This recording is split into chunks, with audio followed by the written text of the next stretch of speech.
அஸ்ஸலாமு அலைக்கும், welcome back to Rehana kitchen. இன்னைக்கு எங்க வீட்ல என்ன லஞ்ச் செஞ்சிருக்கேன்னு பார்க்கலாம். நல்ல சுட சுட உதிரி உதிரியான பிளெயின் ரைஸ் வடிச்சு வச்சிருக்கிறேன். நீங்களும் இதே போல ரைஸை வடிச்சு ஆக்குங்க. நான் எப்போதுமே ரைஸை வடிச்சு தான் ஆக்குவேன். அதுதான் நம்ம ஹெல்த்துக்கு நல்லது. நம்ம வந்து விசில் குக்கர்லயோ ரைஸ் குக்கர்லயோ ரைஸ் வைக்கிறத விட இந்த மாதிரி வடிச்சு ஆக்குறது தான் நம்ம ஹெல்த்துக்கு நல்லது. அடுத்ததா வெண்டிக்காய் புளிக்குழம்பு வச்சிருக்கிறேன்.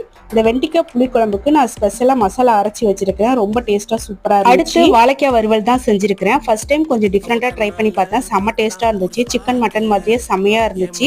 இதோட ரெசிபி உங்களுக்கு வேணும்னா சொல்லுங்க, செப்பரேட்டா ஒரு வீடியோ ஷேர் பண்றேன். அடுத்து பீட்ரூட் பொரியல் செஞ்சிருக்கிறேன். இதுதான் இன்னைக்கு லஞ்ச். வெண்டைக்காய் புளிக்குழம்புக்கு வாழைக்காய் வறுவல் செய்வாங்களான்னு தெரியல, கரெக்டான காம்பினேஷனான்னு தெரியல. எனக்கு இதெல்லாம் செய்யணும் போல இருந்துச்சு, அதனால செஞ்சாச்சு. எல்லாம் செம்மையா எல்லாருமே சாப்பிட்டு முடிச்சு. வீடியோ பிடிச்சிருந்தா மறந்துடாம லைக் பண்ணி சப்ஸ்கிரைப் பண்ணிக்கோங்க. செஞ்ச சாப்பாட்டு மேல எல்லாத்துலயும் எதுக்காக மல்லி புதினா போடுறேன்னு பாத்தீங்கன்னா வீடியோல பார்க்கும்போது நல்லா இருக்குங்கிறதுக்காக தான். அடுத்து ஈவினிங் ஸ்நாக்ஸ் வந்து கொண்டக்கடலை தான் வேக வச்சிருக்கேன். ஓகே, அடுத்த வீடியோல பார்க்கலாம். அஸ்ஸலாமு அலைக்கும்.